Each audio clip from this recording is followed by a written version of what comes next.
Item ಯಾವುದೇ ಇರಲಿ try ಮಾಡಿ ಆಚಿ ಚಿಕನ್ ಮಸಾಲಾ. ಆಚಿ ಚಿಕನ್ ಮಸಾಲಾ.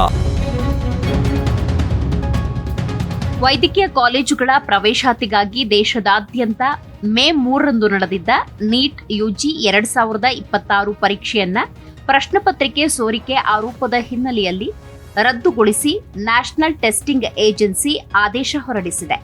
ಪ್ರಶ್ನಪತ್ರಿಕೆ ಸೋರಿಕೆ ಹಾಗೂ ಪರೀಕ್ಷೆ ರದ್ದತಿಗೆ ಸಂಬಂಧಪಟ್ಟಂತೆ ದೇಶದಾದ್ಯಂತ ತೀವ್ರ ಆಕ್ರೋಶ ವ್ಯಕ್ತವಾಗಿದೆ. ಹಲವೆಡೆ ಪ್ರತಿಭಟನೆಗಳು ನಡೆದಿವೆ.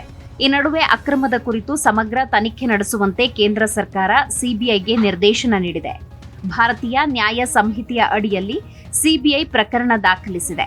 ಪ್ರಕರಣಕ್ಕೆ ಸಂಬಂಧಪಟ್ಟಂತೆ ರಾಜಸ್ಥಾನದ ವಿಶೇಷ ಕಾರ್ಯಪಡೆ ಪೊಲೀಸರು 20ಕ್ಕೂ ಹೆಚ್ಚು ಮಂದಿಯನ್ನ ವಶಕ್ಕೆ ಪಡೆದುಕೊಂಡಿದ್ದಾರೆ.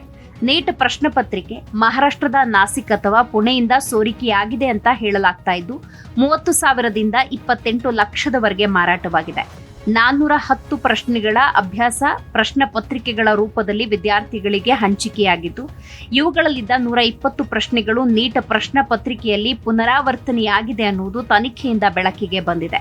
ಈ ಹಿನ್ನೆಲೆಯಲ್ಲಿ ವಿದ್ಯಾರ್ಥಿಗಳ ಭವಿಷ್ಯದ ಹಿತದೃಷ್ಟಿಯಿಂದ ಎನ್ಟಿಎ ಅನಿವಾರ್ಯವಾಗಿ ಪರೀಕ್ಷೆಯನ್ನ ರದ್ದು ಮಾಡುವ ನಿರ್ಧಾರ ತೆಗೆದುಕೊಂಡಿದೆ. ಈ ಹಿಂದೆಯೂ ನೀಟ್ ಪರೀಕ್ಷೆ ವೇಳೆ ಅಕ್ರಮದ ಆರೋಪ ಕೇಳಿ ಬಂದಿತ್ತು. ಆದರೂ ಈ ರೀತಿ ಪರೀಕ್ಷೆ ರದ್ದು ಮಾಡ್ತಾ ಇರುವುದು ಇದೇ ಮೊದಲು. ಮರು ಪರೀಕ್ಷೆ ದಿನಾಂಕವನ್ನ ಮುಂದಿನ 7ರಿಂದ 10 ದಿನಗಳಲ್ಲಿ ಪ್ರಕಟಿಸುವುದಾಗಿ ಎನ್ಟಿಎ ತಿಳಿಸಿದೆ. ಪರೀಕ್ಷೆ ರದ್ದು ಮಾಡುವ ನಿರ್ಧಾರವನ್ನ ಪಾರದರ್ಶಕತೆ ಕಾಯ್ದುಕೊಳ್ಳುವ ಮತ್ತು ರಾಷ್ಟ್ರೀಯ ಪರೀಕ್ಷಾ ವ್ಯವಸ್ಥೆಯ ಮೇಲಿಟ್ಟಿರುವ ನಂಬಿಕೆಯನ್ನ ಉಳಿಸಿಕೊಳ್ಳುವ ಉದ್ದೇಶದಿಂದ ತೆಗೆದುಕೊಳ್ಳಲಾಗಿದೆ ಎಂದು ಎನ್ಟಿಎ ಹೇಳಿಕೊಂಡಿದೆ. ಮೇ 3ರಂದು ಬೆಂಗಳೂರು ಸೇರಿ ದೇಶದ 551 ನಗರಗಳಲ್ಲಿ ಮತ್ತು ವಿದೇಶದ 14 ನಗರಗಳಲ್ಲಿ ನಡೆದಿದ್ದ ನೀಟ್ ಪರೀಕ್ಷೆಗೆ ಸುಮಾರು 23 ಲಕ್ಷ ವಿದ್ಯಾರ್ಥಿಗಳು ನೋಂದಣಿ ಮಾಡಿಕೊಂಡಿದ್ರು. ಹಾಗಾದ್ರೆ ನಾಸಿಕ್ ಪ್ರಿಂಟಿಂಗ್ ಪ್ರೆಸ್ನಲ್ಲಿ ಲೀಕ್ ಆಯ್ತಾ ಪ್ರಶ್ನೆ ಪತ್ರಿಕೆ ನಾಸಿಕ್ನಲ್ಲಿ ಪ್ರಶ್ನೆ ಪತ್ರಿಕೆ ಮುದ್ರಿಸುವ ಪ್ರೆಸ್ನಿಂದಲೇ ಲೀಕ್ ಆಗಿರುವ ಶಂಕೆ ಇದೆ. ಪ್ರೆಸ್ಗೆ ಸಂಬಂಧಪಟ್ಟ ವ್ಯಕ್ತಿಯೊಬ್ಬರು ಒಂದು ಪ್ರತಿಯನ್ನ ಆರೋಪಿಗಳಿಗೆ ವರ್ಗಾಯಿಸಿದ್ದಾರೆ. ಆ ಬಳಿಕ ಅದು ಹರಿಯಾಣದ ಗುರುಗ್ರಾಮದ ವೈದ್ಯರೊಬ್ಬರನ್ನ ತಲುಪಿದೆ. ವೈದ್ಯನಿಂದ ಜೈಪುರದ ಜಾಂಬಾ ರಾಮಗಢ ಮೂಲಕ ಕಟಿಕ್ ಎಂಬ ವ್ಯಕ್ತಿಗೆ, ಅವನಿಂದ ರಾಜಸ್ಥಾನದ ಸಿಕ್ಕಾರ್ನ ರಾಕೇಶ್ ಕುಮಾರ್ ಎಂಬ ವ್ಯಕ್ತಿಯನ್ನ ತಲುಪಿದೆ.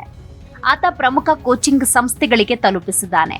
ಪರೀಕ್ಷೆಗೆ 4 ದಿನ ಮೊದಲು ನಾಗ್ಪುರದಿಂದ ಸಿಕ್ಕಾರ್ಗೆ ಆಗಮಿಸಿದ್ದ ವಿದ್ಯಾರ್ಥಿಯೊಬ್ಬ 28 ಲಕ್ಷ ರೂಪಾಯಿ ಕೊಟ್ಟು ಪ್ರಶ್ನೆ ಪತ್ರಿಕೆ ಖರೀದಿಸಿದ್ದ ಅನ್ನೋದು ತನಿಖೆಯಿಂದ ಬೆಳಕಿಗೆ ಬಂದಿದೆ.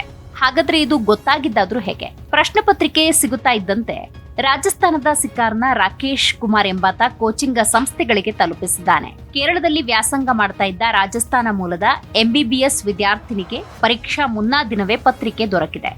ಅದನ್ನ ಆಕೆ ಸಿಕ್ಕಾರ್ನಲ್ಲಿ ಪಿಜಿ ನಡೆಸ್ತಾ ಇದ್ದ ತಂದೆಗೆ ಕಳುಹಿಸಿದ್ದಾಳೆ.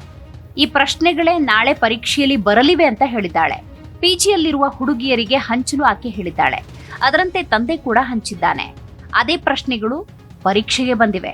ಆ ತಂದೆ ಕುತೂಹಲಕ್ಕೆ ಪ್ರಶ್ನೆ ಪತ್ರಿಕೆಯನ್ನ ತಾಳೆ ಹಾಕಿಸಿದ್ದಾರೆ. ಬಹುತೇಕ ಪ್ರಶ್ನೆ ಹೋಲಿಕೆಯಾಗಿದ್ದರಿಂದ ದೂರು ಕೊಟ್ಟಿದ್ದಾರೆ.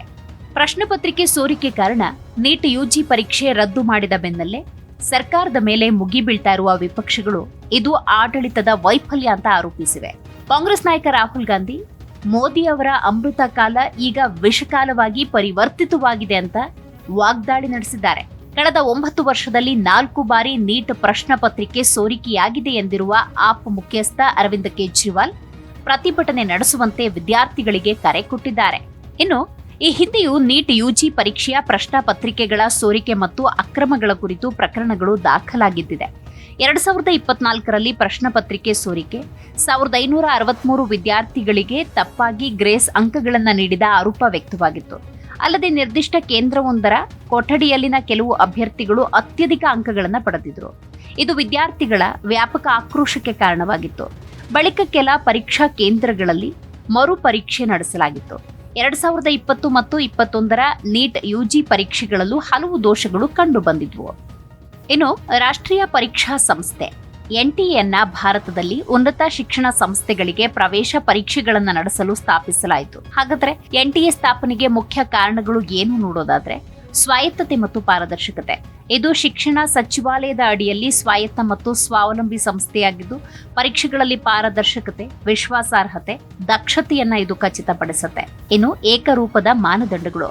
ಎಂಜಿನಿಯರಿಂಗ್, ವೈದ್ಯಕೀಯ, ಸಂಶೋಧನೆ ಮುಂತಾದ ವಿವಿಧ ಕ್ಷೇತ್ರಗಳಲ್ಲಿನ ಪ್ರವೇಶ ಪರೀಕ್ಷೆಗಳಿಗೆ ಸಮಾನ ಅವಕಾಶ ಮತ್ತು ಏಕರೂಪದ ಮಾನದಂಡಗಳನ್ನು ಒದಗಿಸುವುದಕ್ಕೆ ಎನ್ಟಿಎ ಸ್ಥಾಪನೆ ಮಾಡಲಾಯಿತು. ಇನ್ನು ಅಂತಾರಾಷ್ಟ್ರೀಯ ಗುಣಮಟ್ಟ ಪರೀಕ್ಷಾ ಪ್ರಕ್ರಿಯೆಯನ್ನ ಅಂತಾರಾಷ್ಟ್ರೀಯ ಮಟ್ಟಕ್ಕೆ ಸುಧಾರಿಸುವುದಕ್ಕೆ ದೋಷರಹಿತ ಪರೀಕ್ಷಾ ವಿತರಣೆಯನ್ನ ಖಚಿತಪಡಿಸಿಕೊಳ್ಳಲು ಸ್ಥಾಪನೆ ಮಾಡಲಾಯಿತು.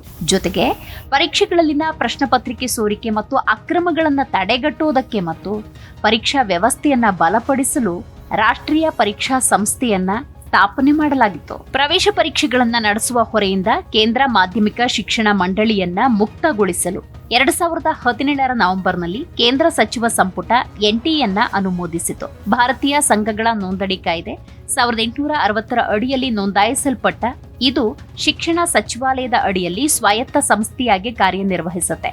ಅಂತಾರಾಷ್ಟ್ರೀಯ ಗುಣಮಟ್ಟದ ವ್ಯವಸ್ಥೆಯನ್ನ ರಚಿಸುವುದು ಇದರ ಉದ್ದೇಶ.